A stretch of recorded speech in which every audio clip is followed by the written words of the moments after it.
ನಮಸ್ತೆ, ಸ್ವಾಗತ ಸುಸ್ವಾಗತ. ಇದು ದೀಪಿ ಕಿಚನ್ ಡೈರೀಸ್. ನಾನು ವಿಜಯಲಕ್ಷ್ಮಿ ಬೆಳಗ್ಗೆ. ನಾನಿವತ್ತೊಂದು ತುಂಬ ಈಸಿ ಆಗಿರೋವಂಥ, ಚೆನ್ನಾಗಿರೋವಂಥ, ಅಂದರೆ ಬೇಗ ಆಗುವಂಥ 5-10 ನಿಮಿಷಕ್ಕೆ ಆಗಿಬಿಡೋವಂಥ ಒಂದು ರೆಸಿಪಿ ತೋರಿಸ್ತಾ ಇದ್ದೀನಿ. ಇದು ಕೂಡ ಅಷ್ಟೇ, ಮಕ್ಕಳು ದೊಡ್ಡವರು ಎಲ್ಲರೂ ತುಂಬ ಇಷ್ಟಪಟ್ಕೊಂಡು ತಿಂತಾರೆ.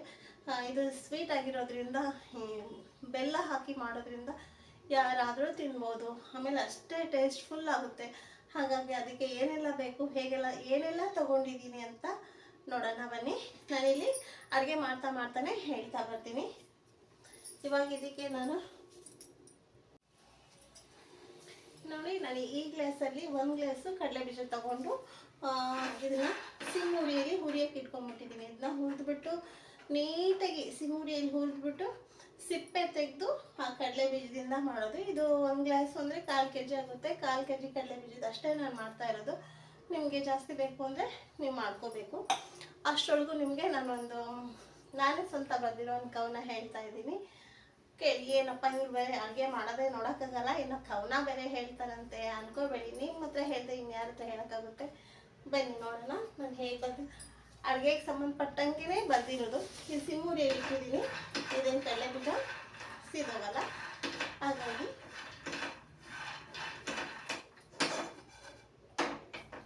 ನೋಡೋಣ ನಾನೇನು ಕವನ ಬರ್ದಿದ್ದೀನಿ ಅಂತ. ಇದು ಸ್ವರಚಿತ ಕವನ, ಅಂದರೆ ನಾನೇ ಬರ್ದಿರೋ ಕವನ. ಇದು ನಾನೇ ಬರ್ದಿರೋ ಕವನ ಆದ್ದರಿಂದ ನಾನು ಅಡುಗೆಗೆ ಸಂಬಂಧಪಟ್ಟ ಹಾಗೆ ಬರ್ದಿರೋದ್ರಿಂದ ಅಡುಗೆ ಅಂತಲೇ ಹೆಸರು ಇಟ್ಟಿದ್ದೀನಿ ಈ ಕವನಕ್ಕೆ.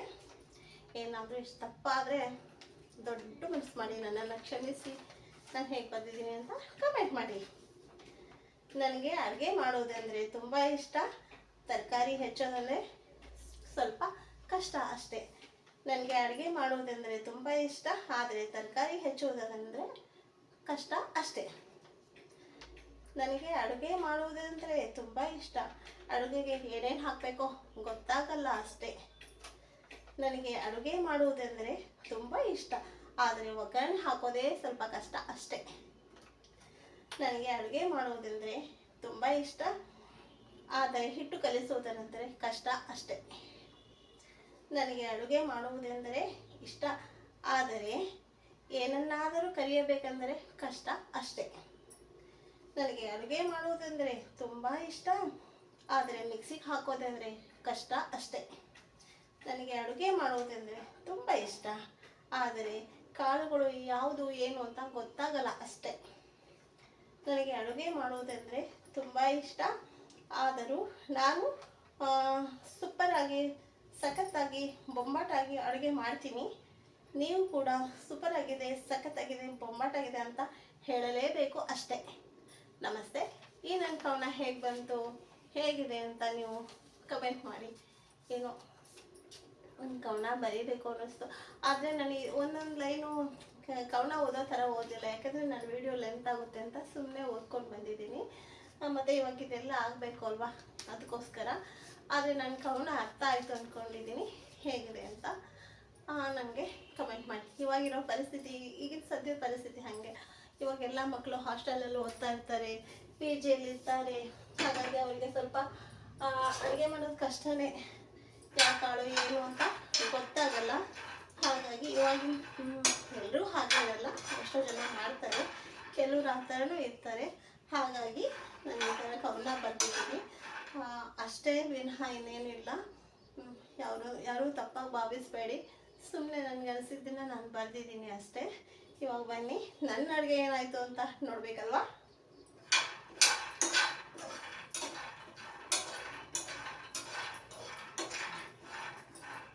ಇದು ನೋಡಿ, ಇಷ್ಟೊಂದು ಸಿಮ್ ಆಗಿಬಿಟ್ಟಿದೆ. ಒಂದು ಸ್ವಲ್ಪ ಕೂಡ, ಒಂದು ಚುಕ್ಕೆ ಕೂಡ ಆಗಿಲ್ಲ, ಅಷ್ಟು ಸಿಮ್ ಆಗಿಟ್ಟು ನಾನು ಮಾಡ್ತಾ ಇದ್ದೆ. ನಾನು ನಿಮ್ಮ ಹತ್ರ ಕವನ ಹೇಳಿದೆ, ಕವನ ಹೇಳ್ಕೊಂಡು ಇದನ್ನು ಸಿದಿಸ್ಬಿಟ್ಟೆ ಅಂತ ಏನಿಲ್ಲ. ಫುಲ್ಲು ಸಿಮ್ಮಲ್ಲಿ ಇಟ್ಬಿಟ್ಟು ಬೇಗ ಹೇಳಿದೆ ಅಲ್ವಾ ನಾನು. ನನ್ನ ಕವನ ನಿಮ್ಗೆ ಅರ್ಥ ಆಗಿದೆ ಅಂದ್ಕೊಂಡಿರ್ತೀನಿ. ಇನ್ನೊಂದ್ಸತಿ ಬಿಟ್ಟು ಇನ್ನೊಂದ್ಸತಿ ಕೇಳಿ. ಆಮೇಲೆ ನಾನು ಹೋದ್ಸತಿ ಹೇಳಿದ್ದೀನಿ, ಹೋದ ವಿಡಿಯೋಲಿ ಅಪ್ಪನ ದುಡ್ಡು ಎಣಿಸಲಾರೆ, ಅಮ್ಮನ ಸೀರೆ ಮಡಿಚಲಾರೆ ಅಂತ. ಅದಕ್ಕೂಟ ಅಪ್ಪನ ದುಡ್ಡು ಎಣಿಸಲಾರೆ ಅಂದರೆ ಆಕಾಶದಲ್ಲಿರೋ ನಕ್ಷತ್ರ ಎಷ್ಟಿದೆ ಅಂತ ಹೆಂಗೆ ಎಣಿಸೋಕ್ಕಾಗುತ್ತೆ ಅಲ್ವಾ. ಹಾಗಾಗಿ ಅಪ್ಪನ ದುಡ್ಡು ಎಣಿಸಲಾರೆ. ಮಡಚಲಾರೆ. ಅಮ್ಮನ ಸೀರೆ ಮಡಚಲಾರೆ ಅಂತಂದರೆ ಭೂಮಿ. ಈ ಭೂಮಿನ ಎಲ್ಲಿ ಮಡ್ಚಕ್ಕಾಗುತ್ತೆ? ಭೂಮಿಗೆ ಎಷ್ಟು ದೊಡ್ಡದಿದೆ ಹೇಗಿದೆ ಅಂತ ಯಾರಿಗೆ ಗೊತ್ತಲ್ವಾ? ಹಾಗಾಗಿ ಅಪ್ಪನ ದುಡ್ಡು ಎನಿಸಲಾರೆ, ಅಮ್ಮನ ಸೀರೆ ಮಡಚಲಾರೆ. ನಾನು ಹೇಳಿದ್ದು ಕರೆಕ್ಟ್ ಆಗಿದೆ, ನೀವು ಕಮೆಂಟ್ ಮಾಡಿ. ನೋಡಿ, ಇವಾಗ ಇದು ಕಡಲೆಕಾಯಿ ಬೀಜ ಸ್ವಲ್ಪ ಸೌಂಡ್ ಮಾಡ್ತಾ ಇದ್ದೀನಿ. ನೀವು ಆಗಬೇಕಿದು. ಇದನ್ನು ನಾನು ಕ್ಲೀನಾಗಿ ಹುರಿದುಬಿಟ್ಟು ಸಿಪ್ಪೆಗೆ ಎಲ್ಲ ತೆಗೆದುಬಿಡ್ಬೇಕು. ನೀಟಾಗಿ ಸಿಪ್ಪೆ ಎಲ್ಲ ತೆಗೆದು ಆಮೇಲೆ ಮಾಡೋದು ಇದನ್ನು. ಕಡಲೆಬೇಳೆ ಯಾವುದು, ಉದ್ದಿನಬೇಳೆ ಯಾವುದು, ತೊಗರಿಬೇಳೆ ಯಾವುದು ಅಂತ ಎಷ್ಟೋ ಮಕ್ಕಳಿಗೆ ಗೊತ್ತಾಗಲ್ಲ. ಯಾಕೆಂದರೆ ಓದ್ತಾ ಇರ್ತಾರಲ್ವ ಮಕ್ಕಳು, ನಾವು ಕೂಡ ಏನು ಮಾಡ್ತೀವಿ, ಮಕ್ಕಳು ಓದಲಿ ಆಮೇಲೆ ಇದ್ದಿದ್ದೆ ಅಡುಗೆ ಮಾಡೋದು ಅಂತ ಹೇಳಿ ನಾವು ಅಡುಗೆ ಹತ್ರ ಬಿಟ್ಕೊಳ್ಳಲ್ಲ ಮಕ್ಕಳನ್ನ. ಆದಷ್ಟು ಓದೋ ಮಕ್ಕಳಿಗೆ ಯಾಕೆ ಅಂತ ಎಲ್ಲ ಅಮ್ಮಂದಿರು ಮಾಡೋದಷ್ಟೇ. ಮಕ್ಕಳು ಚೆನ್ನಾಗಿ ಓದಲಿ, ನಮ್ಮ ಥರ ಇರೋದು ಬೇಡ, ನಮ್ಮ ಮಕ್ಕಳು ಇನ್ನೇನೋ ಚೆನ್ನಾಗಿ ಓದಿ, ಏನೋ ಜಾಬ್ ಮಾಡಲಿ, ಇನ್ನೇನೋ ಸಾಧನೆ ಮಾಡಲಿ ಅಂತ ಎಲ್ಲ ಅಮ್ಮಂದಿರು ಆಸೆ ಪಡ್ತೀವಿ ನಾವು. ಹಾಗಾಗಿ ಅಡುಗೆ ಮನೆಯದು ಸ್ವಲ್ಪ ಅಷ್ಟಕ್ಕಷ್ಟೇ ಇರುತ್ತೆ. ಏನಾರ ಆಮೇಲೆ ಟೈಮ್ ಇರಲ್ಲ ಅಲ್ವಾ ಮಕ್ಕಳಿಗೆ. ಬೆಳಗ್ಗೆ ಎದ್ದ ತಕ್ಷಣ ಸ್ಕೂಲು ಕಾಲೇಜ್ ಹೋಗ್ತಾರೆ, ಸೈಕಲ್ ಹೋಗ್ತಾರೆ, ಬಂದುಬಿಟ್ಟು ಅಂತ ಸ್ವಲ್ಪ ಫ್ರೆಶ್ ಅಪ್ ಆಗಿ ಸ್ವಲ್ಪ ತಿಂಡಿ ತಿಂದು ಅವ್ರು ಹೋಮ್ವರ್ಕ್ ಮಾಡ್ಕೊಳ್ಳೋ ಅಷ್ಟೊತ್ತಿಗೆ ಟೈಮ್ ಆಗೇ ಹೋಗುತ್ತಲ್ವ. ಪಾಪ ಅವ್ರದ್ದು ತಪ್ಪಿರಲ್ಲ. ಹಾಗಾಗಿ ಇವಾಗ ನೋಡಿ ಇದು ಬಂತು, ಸೌಂಡ್ ಕೇಳಿಸ್ತಾ ಇದೆ ಅಲ್ವಾ, ಚಟ್ಪಟ್ ಅನ್ನೋದು. ಇನ್ನು ಸ್ವಲ್ಪ ಹುರಿಬೇಕಿದು ಅಷ್ಟೇ. ಇದು ಸ್ವಲ್ಪ ಹುರಿಬೇಡಿ.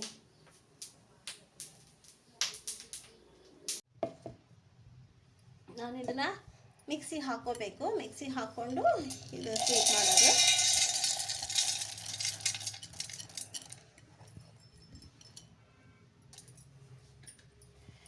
ಇದನ್ನು ಮಿಕ್ಸಿ ಹಾಕ್ಕೊಬರ್ತೀನಿ.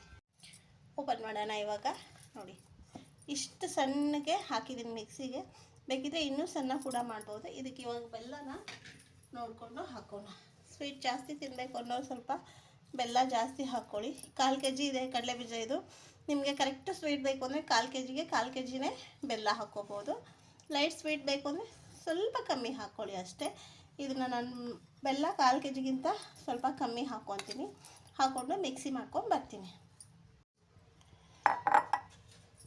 ನಾನು ಮಿಕ್ಸಿ ಹಾಕ್ಕೊಂಡಿರೋದನ್ನು ಇದಕ್ಕೆ ಸ್ವಲ್ಪ ಹಾಕ್ಕೋತಾ ಇದ್ದೀನಿ. ನಾನು 2-3 ಬ್ಯಾಚಲ್ಲಿ ಹಾಕ್ಕೊಂಡಿದ್ದೀನಿ. ಇದನ್ನು ಒಂದೇ ಬ್ಯಾಚಲ್ಲಿ ಹಾಕೋಕ್ಕಾಗಲಿಲ್ಲ. ಒಂದು ಬೆಲ್ಲ ಕಡಲೆ ಬೀಜ ಅಲ್ವಾ, ಅಂಟ್ಕೊಂಡ್ಬಿಡುತ್ತೆ ಜಾರಿಗೆ. ಹಾಗಾಗಿ 2 ಬ್ಯಾಚಲ್ಲಿ ಹಾಕ್ಕೊಂಡಿದ್ದೀನಿ. ನೀವು ಕೂಡ ಅಷ್ಟೇ 2 ಬ್ಯಾಚಲ್ಲಿ ಹಾಕ್ಕೊಳ್ಳಿ.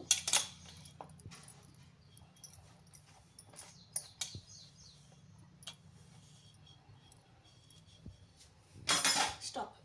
ಸ್ವಲ್ಪ ಏಲಕ್ಕಿ ಲವಂಗ ಪೌಡ್ರ್ ಹಾಕ್ಕೊಂಡಿದ್ದೀನಿ ಅಷ್ಟೇ. ಇದು ಮಾಡೋದು ತುಂಬ ಈಸಿ. ಸ್ವಲ್ಪ ಸ್ವಲ್ಪ ತುಪ್ಪ ಹಾಕ್ಕೊಳ್ಳೋಣ.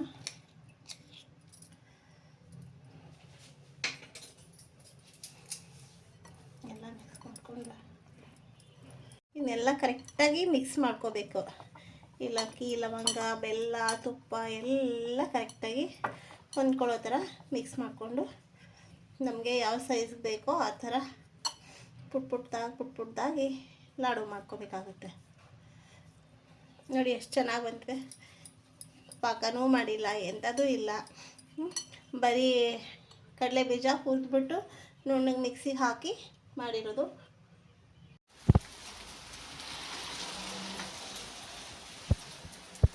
ಇಷ್ಟ ಇದು ಮಾಡೋದು ಲಾಡುನ. ತುಂಬ ಚೆನ್ನಾಗಾಗುತ್ತೆ, ತುಂಬ ಟೇಸ್ಟಿ ಆಗುತ್ತೆ. ಬೆಲ್ಲ ಹಾಕಿ ಮಾಡೋದ್ರಿಂದ ಆರೋಗ್ಯಕ್ಕೂ ಒಳ್ಳೆಯದು.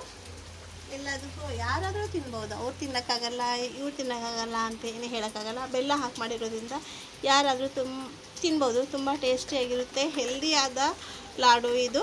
ಹಾಗಾಗಿ ನಮಸ್ತೆ. ಮತ್ತೆ ಇನ್ನೊಂದು ವಿಡಿಯೋ ಜೊತೆ ಬರ್ತೀನಿ. ಮತ್ತು ಇಷ್ಟೊತ್ತಿಗೂ ಸಹನೆ ತಾಳ್ಮೆಯಿಂದ ನೋಡಿದ್ದಕ್ಕೆ, ಪ್ರೀತಿಯಿಂದ ನನ್ನ ಕವನ ಕೇಳಿದ್ದಕ್ಕೆ ನಿಮಗೆಲ್ರಿಗೂ ಧನ್ಯವಾದ. ಥ್ಯಾಂಕ್ಸ್.